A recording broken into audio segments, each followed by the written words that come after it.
Depuis près de 15 ans, ma vie a été très mouvementée. Tout a commencé lorsque j'ai dénoncé le vol de sirop d'érable en Beauce. En tant que lanceur d'alerte, j'ai attiré l'attention des autorités et du gouvernement, ce qui a déclenché une série de problèmes juridiques pour moi. Cette période difficile m'a aussi valu un diagnostic de schizophrénie, car je disais être la cible de personnes mal intentionnées. Personne n'a jamais vraiment compris ma situation. Durant ces 15 années, j'ai fait des découvertes et des inventions qui ont bouleversé le monde.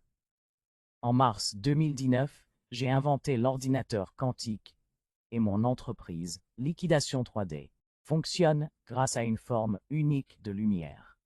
J'ai aussi fait des recherches approfondies dans les registres généalogiques, aidant de nombreux Québécois à retrouver leurs ancêtres en explorant des sources auxquelles ils n'auraient pas pensé.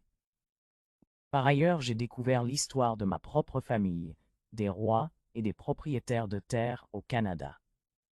Mes ancêtres ont été pendus, et les registres fonciers ont été modifiés pour faire passer leurs terres comme territoire non cédé.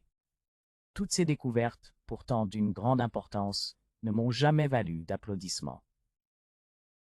Au contraire, on m'a traité de schizophrène, prétendant que j'entendais des voix, et aucune reconnaissance ne m'a été accordée. Malgré ces obstacles, j'ai fait des découvertes qui m'ont permis de percer les secrets de la Terre. Mon plus ancien ancêtre est Gilgamesh, le dernier roi connu avant 6000 avant J.C. J'ai également découvert que l'une des raisons pour lesquelles les tours jumelles à New York sont tombées était de par récupérer les tablettes de Gilgamesh en Irak. Cette découverte a changé ma perspective sur l'histoire et la politique mondiale en mars 2024. J'ai l'impression d'avoir arrêté la guerre grâce à mon travail acharné et mes découvertes. J'ai joué un rôle crucial en tant que lanceur d'alerte sur le vol de sirop d'érable, en découvrant la clé du Canada et en retraçant la généalogie de mes ancêtres.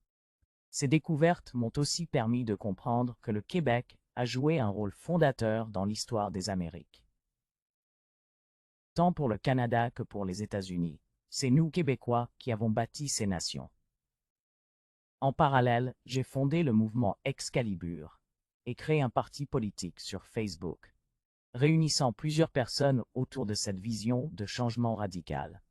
J'ai lutté contre le trafic humain, notamment en identifiant des trafiquants qui utilisaient mon identité aux États-Unis. J'ai réussi à exposer leurs agissements en publiant des informations sur eux via les réseaux sociaux. Cela peut sembler anodin, mais j'ai accompli beaucoup en faisant cela. Pour arrêter la guerre, j'ai également utilisé des plateformes comme TikTok pour partager ma vérité avec des gens en Ukraine, en Arabie, en France et ailleurs. Ce que je dis résonne avec les gens et ils commencent à comprendre comment nous sommes manipulés. À travers mes actions, j'ai influencé le cours des événements mondiaux. Si mon ancêtre Napoléon a conquis le monde avec son chant, la trompette de Gabriel, et non par la guerre, je crois avoir suivi ses traces en mettant fin à la guerre par des mouvements sociaux et des idées aujourd'hui. Je vis une période très difficile. Le gouvernement est contre moi et il m'a étiqueté comme malade. Ma famille ne me croit pas et ils ne comprennent pas mes inventions. J'ai perdu beaucoup d'amis, car ils pensent que je suis en plein délire. Ma famille ne me répond plus et je me retrouve seul. Mais malgré tout, je sais que j'ai raison. Et c'est cette conviction qui me maintient en vie. De plus, avec toutes mes inventions et mes découvertes, en plus d'être roi de sang, car mon ancêtre était roi, j'ai reçu l'épée de bleuet d'Excalibur. L'épée d'Excalibur signifie que la seule personne qui peut la posséder est le roi. Je pense être roi car je le ressens profondément. J'invente et tout le monde m'écoute. J'influence le monde par mes idées et mes créations, ce qui me rend roi. Avec tous mes efforts et que j'ai trouvé mon identité prise par des trafiquants humains aux États-Unis, bien cette semaine, le rappeur Dédé s'est fait arrêter pour trafic humain. C'est le début du mouvement Excalibur,